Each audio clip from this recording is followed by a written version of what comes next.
मुख्यमंत्री योगी आदित्यनाथ ने आज राजकीय माध्यमिक विद्यालयों के नव चयनित 494 सहायक अध्यापकों और 49 प्रवक्ताओं को नियुक्ति पत्र वितरित किए। उन्होंने राजकीय इंटर कॉलेज में मिनी स्टेडियम का शिलान्यास भी किया। योगी ने कहा कि विकसित भारत की ताकत की झलक पूरे विश्व ने देखी है। ये विकसित भारत किसी को छेड़ता नहीं है और अगर कोई छेड़ता है तो उसे छोड़ता नहीं है। उत्तर प्रदेश के बहराइच जिले स्थित सैयद सालार मसूद गाजी की दरगाह पर हर साल होने वाला उर्स इस बार विवादों में घिर गया। अब ये मामला हाईकोर्ट पहुंच गया। दरगाह पर आयोजित होने वाले उर्स को लेकर स्थानीय प्रशासन ने इस पर प्रतिबंध लगा दिया, जिसके खिलाफ दरगाह प्रशासन ने इलाहाबाद हाईकोर्ट की लखनऊ खंडपीठ में याचिका दायर की है।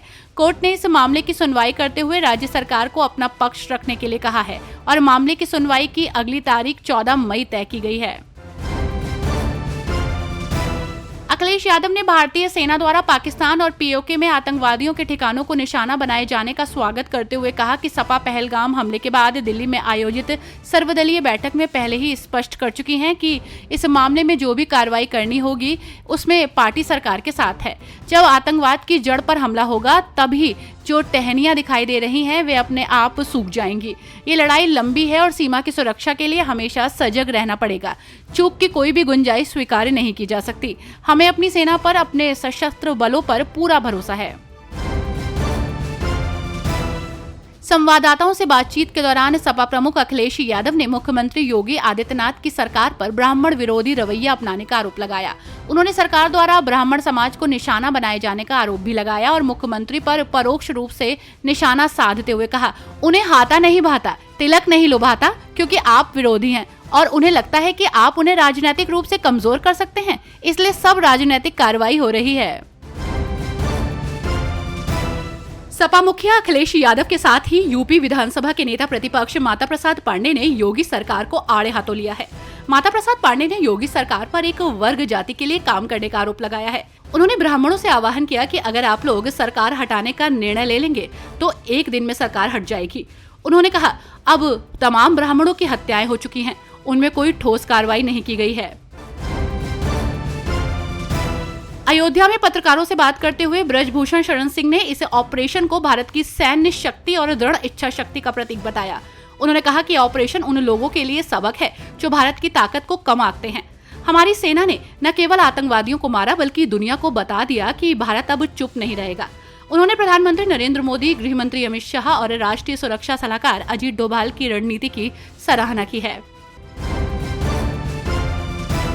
उत्तर प्रदेश के अलीगढ़ जिले में दिल्ली कानपुर हाईवे पर गुरुवार सुबह भीषण हादसा हो गया।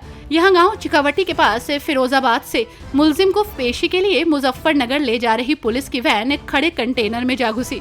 सड़क हादसे में दरोगा समेत 4 पुलिसकर्मी और एक मुलजिम की मौत हो गई, जबकि एक पुलिसकर्मी घायल है। यूपी के सहारनपुर में कस्बे के एक नर्सिंग कॉलेज में छात्रों ने हिंदू संगठनों के कार्यकर्ताओं के साथ हंगामा किया। दरअसल कॉलेज ने ऐसा फरमान सुनाया था कि हंगामा हो गया। छात्रों ने आरोप लगाया कि कॉलेज में दाढ़ी कटवाने, तिलक हटवाने और कलावा खुलवाने पर ही कॉलेज आने का फरमान सुनाया है। उधर आरोपों को नकारते हुए कॉलेज प्रबंधन ने कहा कि कॉलेज में दाढ़ी कटवाकर आने का ही नियम है। बरेली के फरीदपुर नगर पालिका में 3 बार से सभासद ताजुद्दीन को सपा के जिला उपाध्यक्ष पद से हटा दिया गया है।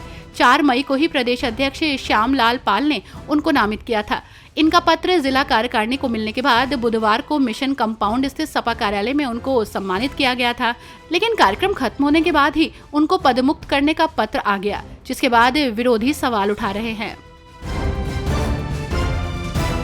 संत प्रेमानंद महाराज बाल बाल बच गए हैं। ये घटना उस समय घटी जब संत प्रेमानंद श्रद्धालुओं की भारी भीड़ के बीच पदयात्रा कर रहे थे। उनके स्वागत के लिए मार्ग पर विभिन्न स्थानों पर सजावट और स्वागत द्वार बनाए गए थे।